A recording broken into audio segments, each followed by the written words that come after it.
اعوذ باللہ من الشیطان الرجیم بسم اللہ الرحمن الرحیم السلام علیکم ڈیئر اسٹوڈنٹس، آپ سب لوگ کیسے ہیں؟ امید کرتا ہوں کہ خیریت سے ہوں گے۔ جی آج ہم نے غزل پڑھنی ہے حسرت موہانی صاحب کی۔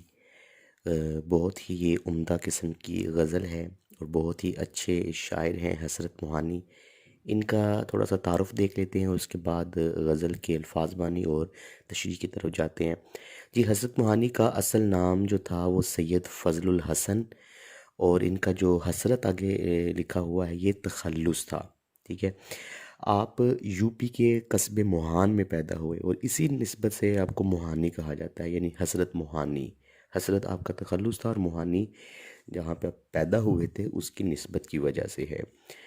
اور آپ نے جو ایم اے ہے یہ علی گڑھ کالج سے کیا، بی اے کیا، اور اس کے بعد انہوں نے اپنی ایک تحریک جو ہے اس کا بھی جو ہے وہ تحریک آزادی، اس کے ایک عام رہنما بھی یہ رہ چکے تھے۔ اور حسرت موہانی بنیادی طور پر یہ غزل کے شاعر ہیں، اور ان کی شاعری میں ہم کو نا یہ عشق اور عاشقی کے جو جذبات ہوتے ہیں یہ بہت نمایاں نظر آتے ہیں۔ تو شروع کرتے ہیں آج کی غزل، اور اس کے بارے میں ہم اس کے مشکل الفاظ کے معنی اور اس کا مفہوم اور اس کے ساتھ ساتھ اس کی تشریح جو ہے وہ آج ہم سمجھتے ہیں۔ جی پہلا شعر ہے: بلاتا لاکھ ہوں لیکن برابر یاد آتے ہیں، الہی ترک الفت پر وہ کیوں کر یاد آتے ہیں۔ تو بلاتا لاکھ ہوں مطلب اس کا کیا ہے؟ یعنی بہت زیادہ کوشش کرتا ہوں، بہت زیادہ ان کو بلانے کی میں ٹرائی کرتا ہوں، لیکن کیا ہوتا ہے، لیکن برابر یاد آتے ہیں۔ برابر یاد آنا، مسلسل یاد آنا۔ الہی یعنی اے میرے اللہ، ترک الفت، ترک کہتے ہیں چھوڑنا، الفت کہتے ہیں محبت کو، یعنی محبت چھوڑنے پر۔ الہی ترک الفت پر یعنی محبت کو چھوڑنے پر اے میرے اللہ وہ کیوں کر یاد آتے ہیں، میری یادوں میں کیوں آتے ہیں۔ اس کا مفہوم یوں بنے گا کہ میں محبوب کو ترک محبت کے بعد بلانے کی لاکھ کوشش کرتا ہوں، لیکن وہ اتنی ہی شدت سے یاد آتا ہے، یعنی پہلے ہی کی طرح مجھے یاد آتا ہے، بے شک میں اسے بلانے کی بڑی کوشش کرتا ہوں۔ تو حسرت جو ہے وہ اپنی اس غزل کے مطلع میں یعنی شروع میں اپنے محبوب سے جدا ہونے کے بعد اس کے جو شدت سے یاد آنے کا تذکرہ ہے وہ کر رہے ہیں، اور وہ کہتے ہیں جب سے میں نے اپنے محبوب سے ترک تعلق کیا ہے میں اسے بلانے کی لاکھ کوشش کرتا ہوں، لیکن یادوں کا سلسلہ اتنا طویل ہے کہ جیسے جیسے میں اسے بلاتا ہوں ویسے ویسے وہ مجھے اور بھی یاد آتا ہے۔ عشق میں گزرے لمحات عذاب بن کر ذہن کے دریچوں میں اترتے رہتے ہیں، یہاں تک کہ ان یادوں سے چھٹکارا پانے کے لیے پریشان حال عشق یہ دعا مانگنے پر مجبور ہو جاتا ہے۔ بقول اختر انصاری بڑا اچھا انہوں نے شعر کہا کہ یاد ماضی عذاب ہے یارب، یاد ماضی عذاب ہے یارب، چھین لے مجھ سے حافظہ میرا۔ یعنی میں اپنے ماضی کو یاد کر کے میں بہت زیادہ جو ہے وہ پریشان ہوتا ہوں، میں اپنے دوست کو جتنا بلاتا ہوں مجھے اتنا ہی زیادہ یاد آتا ہے۔ جی شعر نمبر 2: نہ چھیڑ اے ہم نشیں کیفیت صحبا کے افسانے۔ یہ صحبا لفظ ہے، اس کو صحبہ یا صحبہ نہیں پڑھنا، صحبا زبر کے ساتھ ہے۔ نہ چھیڑ اے ہم نشیں کیفیت صحبا کے افسانے، شراب بے خودی کے مجھ کو ساغر یاد آتے ہیں۔ نہ چھیڑ مطلب ذکر نہ کر، تذکرہ نہ کر۔ ہم نشیں کہتے ہیں دوست کو، رقیب کو، اسے ہم نشیں کہتے ہیں، اور کیفیت حالت کو کہتے ہیں، اور صحبہ اس کو ویسے صحبہ کا جو معنی ہوتا ہے وہ شراب ہوتا ہے، سرخ رنگ کی شراب کو صحبہ کہتے ہیں، لیکن جو یہاں پہ مراد لیا گیا ہے وہ مراد اس سے ماضی ہے۔ تو افسانے یعنی صحبہ کے افسانے کہتے ہیں مختصر کہانی، اس کو افسانہ کہتے ہیں۔ اور شراب بے خودی، شراب ہوتا ہے شراب بے خودی، یعنی اپنی ذات سے بے نیاز ہو جانا، اسے بے خودی کہتے ہیں۔ خودی کہتے ہیں یعنی اپنی ذات کو پہچاننا، اور بے خودی کہتے ہیں اپنی ذات سے بے نیاز ہو کر۔ ساغر یعنی شراب کا پیالہ، یہاں مراد جو ہے وہ ماضی کے دن ہے۔ تو اس کا مفہوم یہ بنے گا: نہ چھیڑ اے ہم نشیں کیفیت صحبا کے افسانے، شراب بے خودی کے مجھ کو ساغر یاد آتے ہیں، یعنی اے میرے دوست ماضی کے قصے نہ چھیڑ، کیونکہ پھر مجھے وہ خوبصورت دن بہت یاد آتے ہیں۔ یعنی شاعر جو ہے وہ اپنے دوست سے مخاطب ہو کر کہہ رہا ہے کہ ماضی کی جو خوبصورت یادوں کا ذکر وہ نہ چھیڑو، جو میرا سرمایہ حیات ہے، ساری زندگی کا سرمایہ ہے، میں ان خوبصورت دنوں کو یاد نہیں کرنا چاہتا۔ اور وہ کہتا ہے میرے دوست، مجھے ان خوبصورت اور دل افروز محافل کی یاد نہ دلاؤ جو ہر طرف بہاروں کا زمانہ تھا اور ہر سو پھول کھلا کرتے تھے، ہر کسی کے ہاتھ میں جام حیات ہوا کرتا تھا، اور جہاں زندگی دوڑتی ہوئی محسوس ہوتی تھی، دل شادمانیوں سے آباد ہوتے تھے، مسرتیں چہروں کی رونق ہوا کرتی تھی۔ ہمیں جب کوئی وہ خوبصورت لمحات یاد دلاتا ہے تو میرا دل تڑپ تڑپ جاتا ہے۔ ایسی بے قراری دل میں پیدا ہوتی ہے کہ کچھ بھی اپنے بس میں نہیں رہتا۔ تو وہ اپنے دوست کو جو ہے وہ صاف صاف الفاظ میں کہہ رہا ہے کہ ماضی کے قصے نہ چھیڑو، کیونکہ پھر مجھے وہ خوبصورت دن یاد آتے ہیں اور پھر بڑی تکلیف ہوتی ہے۔ جی، نمبر 3 شعر، نہیں آتی تو یاد ان کی مہینوں تک نہیں آتی، مگر جب یاد آتے ہیں تو اکثر یاد آتے ہیں۔ مہینوں تک یعنی کئی مہینوں تک، اکثر یاد آنا، بہت یاد آنا، یعنی اتنے اس میں مشکل فاز نہیں ہے۔ اس کے مفہوم یہ بنے گا کہ اس کی یاد اگر نہیں آتی نا تو مہینوں تک نہیں آتی، مہینوں تک اس کا ذہن میں خیال تک نہیں آتا، لیکن پھر کیا ہوتا ہے جب یاد آتا ہے تو پھر اکثر یاد آتا ہے، پھر یاد ہی آتا رہتا ہے۔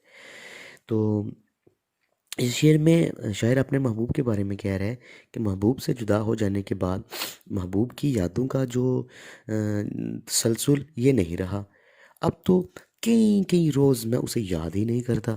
ایک تسلسل نہیں یعنی رہا نا، یعنی ہر روز نہیں میں یاد کرتا، کئی کئی روز میں اسے یاد ہی نہیں کرتا، یہاں تک کہ مہینے گزر جاتے ہیں اور محبوب کی یاد تک نہیں آتی۔ اور دراصل بات کچھ یوں ہے کہ جب لوگ ایک دوسرے سے دور چلے جاتے ہیں تو ان کی مصروفیتوں کا دائرہ کار تبدیل ہو جاتا ہے، انسان کے راستے بدل جاتے ہیں، تو نئے دوست اور نئے تعلق بن جاتے ہیں۔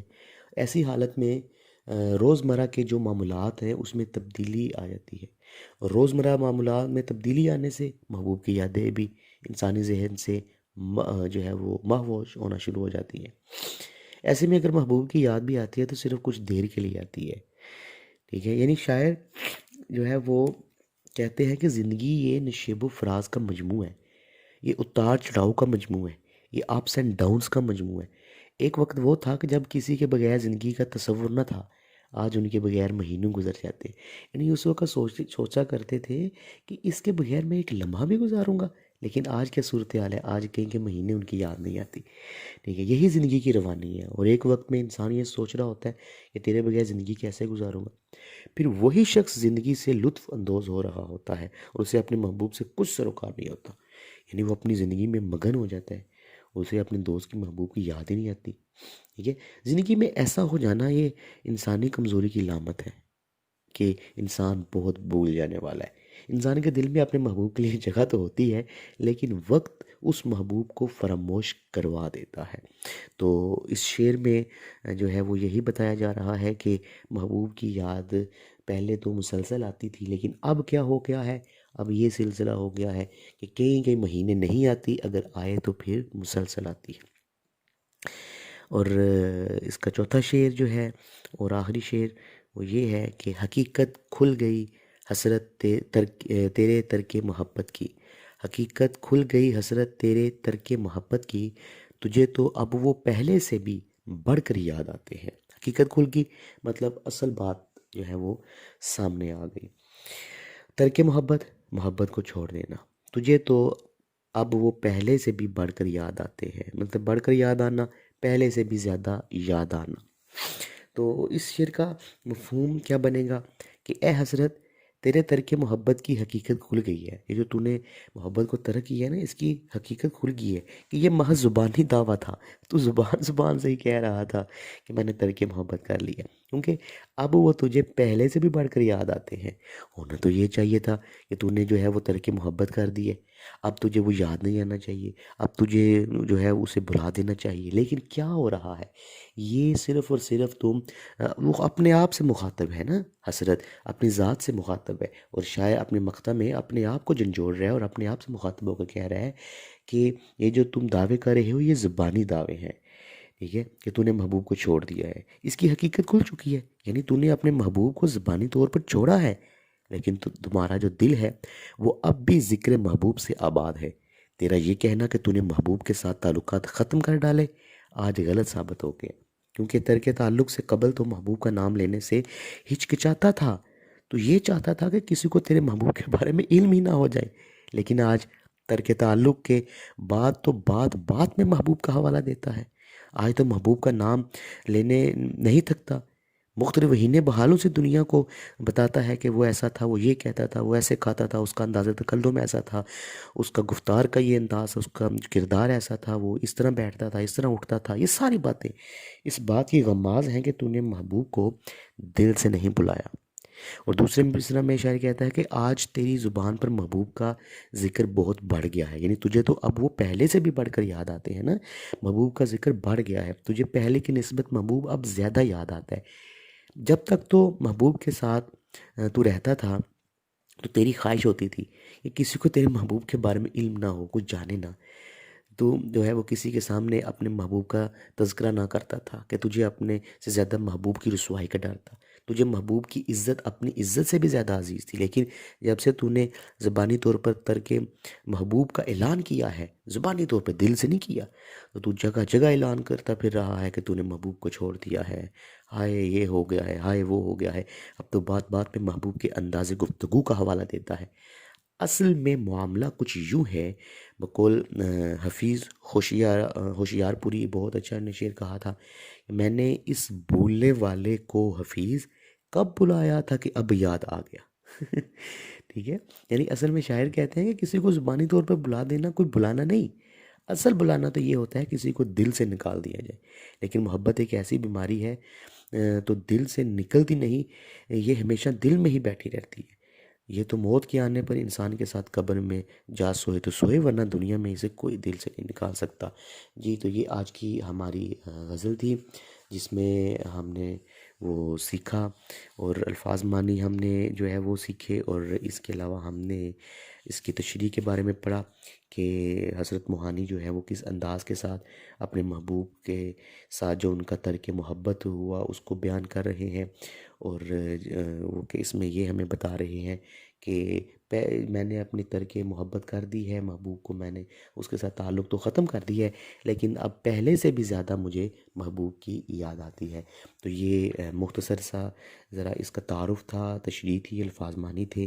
آپ لوگوں نے ایک دفعہ سامنے رکھ کر اس کو سننا ہے، الفاظ معنی جو ہیں وہ آپ کوشش کریں لکھ لیں ایک پیج کے اوپر اور انہیں یاد کریں، یہ آپ کو جو ہے بڑے کام آئیں گے پیپروں کے اندر بھی۔ تشریح بھی اچھے انداز کے ساتھ، مفہوم بھی اچھے انداز کے ساتھ یاد کرنا ہے آپ لوگوں نے، اور انشاءاللہ زوم کلاس میں ہماری جو ہے وہ ملاقات ہوگی، اس پر ڈسکس کریں گے، آپ سے میں سنوں گا بھی۔